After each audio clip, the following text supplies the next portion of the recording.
Sanjay Krishna YouTube சேனலில் இன்றைக்கி நான் உப்பு உருண்டை செய்ய போகிறேன்.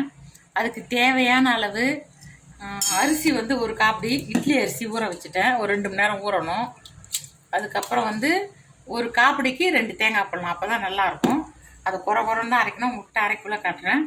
ஒரு தேங்காய், கருவேப்பிலை, உளுத்தம்பருப்பு, கட்டி பெருங்காயம், இஞ்சி பெருங்காயம் கொஞ்சம் ஊற வச்சுருக்கேன்.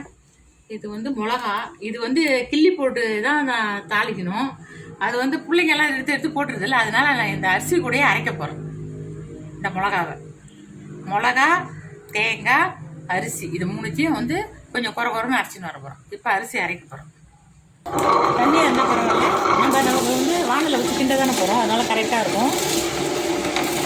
இது கூட தேங்காய் போடணும். இந்த தேங்காய் திருவிட்டு அதுக்கப்புறம் போடுறேன்.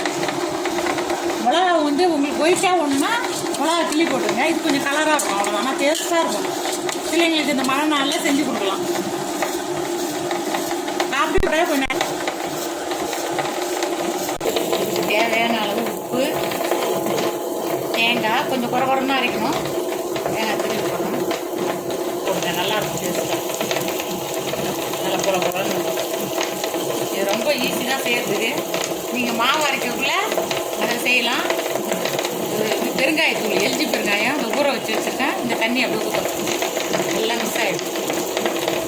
இப்போ இட்லி அரிசி, ஒரு தேங்காய், பெருங்காயம், காஞ்ச மிளகா, 4 காஞ்ச மிளகா போட்டிருக்கேன். உங்களுக்கு வந்து இல்லை மிளகா வந்து கிள்ளி போடுறதுனாலும் போடலாம், அரைச்சி போட்டாலும் பரவாயில்ல. நீங்கள் வந்து கிள்ளி போட்டு செஞ்சீங்கன்னா வெளியேன்னு இருக்கும். இப்படி செஞ்சால் கொஞ்சம் சிறப்பாக இருக்கும், ஆனால் சூப்பராக இருக்கும், சாப்பிட்றது நல்லா டேஸ்ட்டாக இருக்கும். 2 விதமாகவும் செய்யலாம். கிள்ளி போட்டும் தாளிக்கலாம். ஒரு காப்பிக்கு வந்து 4 மிளகா போடலாம். அந்த 4 மிளகா நான் இதில் போட்டு அரைக்கிறேன், அவ்வளோதான். நல்லாயிருக்கும். கொஞ்சம் குறன்னு எடுத்துக்கலாம். இது போதும். இப்போ மஞ்சள் எடுத்து வடிச்சிடலாம்.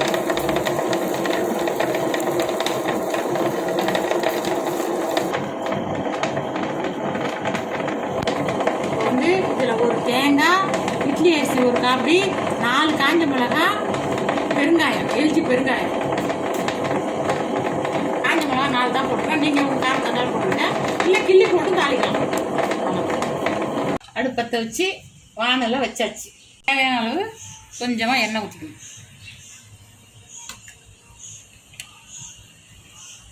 வானலில் இந்த அரைச்சி வச்சுக்கிறத அப்படியே கெட்டியாகிற வரைக்கும் கிண்டணும்.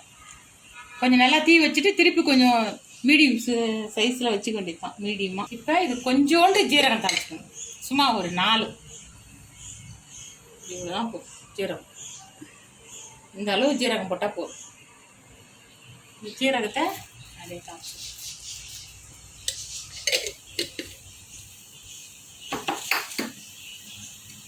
ஜீரகம் போட்டாச்சு.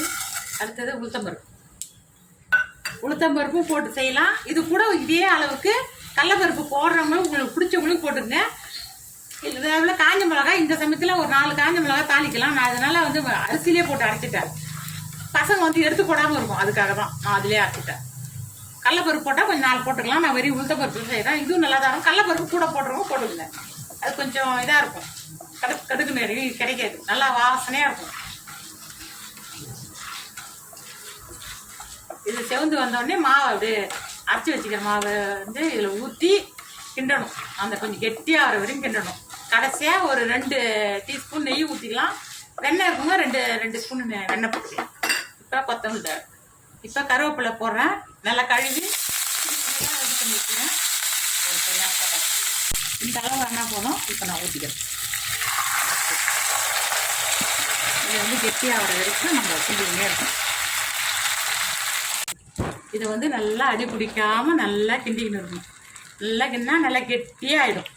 அதுக்கப்புறம் வந்து நம்ம அப்படியே உண்டை பிடிச்சி வைக்க வேண்டியது தான். நல்லா சாஃப்டாக இருக்கும். பிள்ளைங்களுக்கு இந்த மழை நல்லா செஞ்சு கொடுக்கலாம். நல்லா டேஸ்ட்டாகவும் இருக்கும். தேங்காய் நிறையா போட்டிருக்கோம்ல, அதனால் நல்லாயிருக்கும். காப்பிடிக்கு ஒரு தேங்காய் போட்டால் தான் நல்லாயிருக்கும் டேஸ்ட்டு. கடலைப்பருப்பு போடுறவங்க போட்டுக்கலாம். கிள்ளி போட்டு தாச்சா வெள்ளையாக இருக்கும், ஒயிட்டாக இருக்கும். இது கொஞ்சம் இதாக இருக்குது, ஆனால் அரைச்சி போட்டால் இது போல் நல்லா டேஸ்ட்டாக தான் இருக்குது. நீங்கள் இப்படியே செய்யுங்க. உளுத்தப்பருப்பு மட்டும் போட்டு தேவைன்றவங்க கடலைப்பருப்பு போட்டலாம். கடலைப்பருப்பு உளுத்தப்பருப்பு போட்டலாம். நான் வெறும் உளுத்தப்பருப்பு தான் போட்டேன்.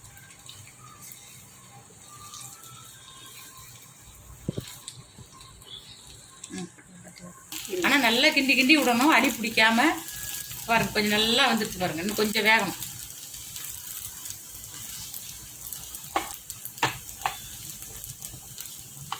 இப்போ வந்து கொஞ்சோண்டு நெய் இருந்தால் நெய் போட்டுங்க, இல்லை வெண்ணெய் போட்டுக்கலாம். 2 டீஸ்பூன் நெய் போட்டால் போதும். இது போட்டால் போதும். அதுலேயே அப்படியே உருவிடும். தசைக்குள்ளே போட்டால் இப்போ போட்டால் கொஞ்சம் வாசனையாக இருக்கும், அதுக்காக தான் இப்போ போட்டோம்.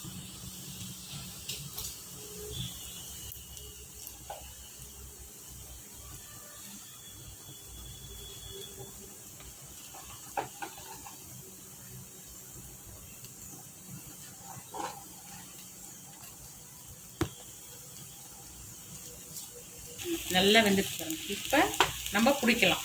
பிடிச்சி 10 நிமிஷம் வெந்தால் போதும். ஏன்னா இதுலேயே நல்லா வேக வச்சிட்டோமா, இன்னும் 10 நிமிஷம் என்ன பண்ணுவோம், அடுப்பு ஆஃப் பண்ணிடுவோம். நீங்கள் தோசை மாவு போல் கூட கரைச்சி ரொம்ப நேரம் கொஞ்சம் கிண்டுறதுக்கு இருக்கணும். ஆனால் நல்லா வெந்த உடனே தான் பிசைஞ்சா இதை போல் ஆகிடும். இந்த பாருங்க, நம்ம இது பூரி மாவு பிசைகிற போல் ஆகிடும். அப்போ அது நல்லா வெந்தது கையில் ஒட்டலை பாருங்க. ஏன்னா நம்ம கொஞ்சம் எண்ணெய் ஊற்றி அழைச்சிருக்கோம், கொஞ்சம் 2 ஸ்பூனு எண்ணெய் போட்டிருக்கோம், கையில் ஒட்டாது. இப்போ இதுதான் சரியான அளவு. இப்போ இது உண்டை பிடிக்கலாம். பாருங்க, கையில் ஒட்டாது, வெந்தாலும் வந்து சாஃப்டாக இருக்கும். இவ்வளோ பெருசு பிடிச்சிக்கலாம். இந்த தட்டு இப்போ நல்லா தண்ணி நல்லா கொச்சிடுது. இப்போ இந்த அளவுக்கு மாவு வைக்கணும். இவ்வளோ பெசஞ்சு வச்சா 2 ஈடு வச்சா போதும். உங்களுக்கு பிடிக்க வரலன்னா சுடு தண்ணி சுட வச்சு கொஞ்சோண்டு ஊற்றிக்கலாம், கெட்டியாக ரொம்ப இருந்தால். ஆனால் மாவு நல்லா வெந்துருக்கணும்.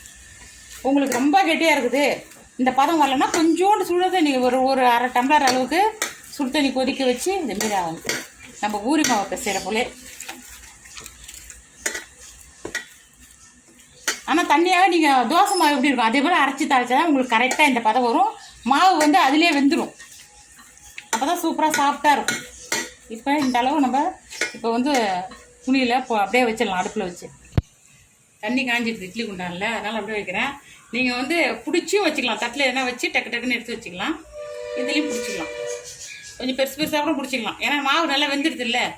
இது கரெக்டாக 10 நிமிஷம் வெந்தால் போதும்.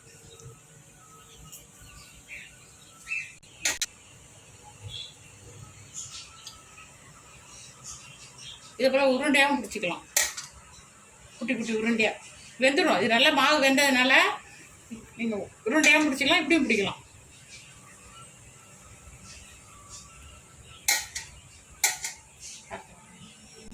பிடிச்சாச்சு. இன்னும் ஒரு ஈடு இருக்குது, கொழுக்கட்டை போலே தான் வரணும். நீங்கள் தண்ணி வந்து எவ்வளோ வேணால் வச்சு அரைச்சி ஊற்றிக்கலாம், ஆனால் வேக வச்சு எடுங்க. தோசை மாவு கூட வச்சுக்கலாம். நல்லா வெந்தால் இன்னும் நல்லா பசு பசம் தான் இருக்கும். துணியை போட்டு இப்படி மூடிடுங்க. நம்ம கொழுக்கட்டை இப்படி செய்கிறோமே அதுமாதிரி தான், புட்டெல்லாம் வைப்போம்ல அதுமாரி தான். கொஞ்சம் தண்ணி அதில் விழாமல் இருக்கும். அது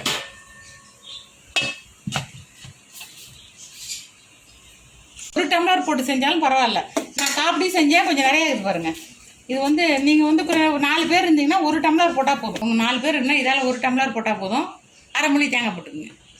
ஆனால் இது நிறையா தான் வரும். இப்போ நான் ஒரு காப்பி போட்டிருக்கேன்னா இப்போ இது நிறைய மாவு வருது. ஆனால் வந்து நீங்கள் அதுவும் உங்களுக்கு ரொம்ப பொல இந்த என்ன செய்யுங்க, சுடுதண்ணி நல்லா காய்ச்சிட்டு எண்ணெய் ஊற்றி காய்ச்சி கையில் ஒட்டாது. ஒட்டாமல் இருந்ததுன்னா கொஞ்சம் ரொம்ப கெட்டியாக இருந்தால் கொஞ்சம் சுடுதண்ணி ஊற்றி கூட பிசைஞ்சிக்கலாம். ஆனால் பதம் வந்து இப்படி தான் இருக்கும், இப்படி தான் இருக்கும். பூரி பிசைகிற போல தான் இருக்கணும். இன்னும் ஒரு ஈடு ஆகும். பாருங்க, இப்படி தான் ஆகும். இதுதான் நல்லா வெந்த பதம், கையில் ஒட்டலை. இது வந்து வச்சு ஒரு 10 நிமிஷம் நல்லா வெந்துடும், எடுத்துக்கலாம். வடைக்குச்சி இருக்குல்ல, அதில் வந்து பார்த்தாவே தெரியும் நல்லா உள்ளே வெந்துடும், ஒட்டாமல் வரும். வெந்துருதுன்னு அர்த்தம். ஆனால் 10 நிமிஷம் கண்டிப்பாக வேகணும். இதுலேயும் வெந்துடணும், அதுலேயும் வேகணும். அப்போ தான் நல்லா சாஃப்டாக இருக்கும். இப்போ 10 நிமிஷம் ஆகிருக்கும், நல்லா வெந்துட்டு இருக்கும், நல்லா ஆவி வருது. இப்போ வந்து அடுப்பு ஸ்லோ வச்சிடலாம். இப்போ இது நல்லா வெந்துடுத்து. இப்போ இதை எடுத்து அப்படியே கொட்டிக்கலாம். உப்பு உருண்டை வந்துடுச்சு, உப்பு உருண்டை செஞ்சாச்சு. இப்போ பாருங்கள், இது சாஃப்டாக இருக்கும் பாருங்கள். இப்படி உடைச்சா அப்படியே சாஃப்டாக இருக்குது பாருங்கள், இதாக இருக்கும். ஆனால் சூப்பராக இருக்கும். ஆனால் எண்ணெயில் நம்ம தண்ணியாக அரைச்சிக்கலாம். நல்லா தண்ணி சுண்டுற வரைக்கும் கரெக்டான பதத்தில் நம்ம இந்த எண்ணெய் வந்து கரெக்டாக இருக்கும். அப்படியே நல்லா கிண்டிட்டு அப்படியே பிடிச்சிடலாம். பூரி மாவு பிசைகிறப்ப கொஞ்சம் ஆறினோடனே கையால் நல்லா பிசைஞ்சு அப்படியே பிடிச்சி வைக்க வேண்டியது தான். நீங்கள் பிடிக்கக்குள்ளே வந்து தண்ணியெலாம் வந்து ஊற்ற தேவையில்ல. மிஸ்டேக் வந்தால் தான் ஊற்றணும், இல்லைன்னா ஊற்ற தேவையில்ல. அப்படியே இது பண்ணலாம். பாருங்கள் இப்போ அழகாக வந்துட்டு நல்லா அழுத்தாங்க பல நல்லாயிருக்கும், உடையாது. ஷேர் பண்ணுங்கள், லைக் பண்ணுங்கள், பெல் பட்டனை அமுக்குங்க.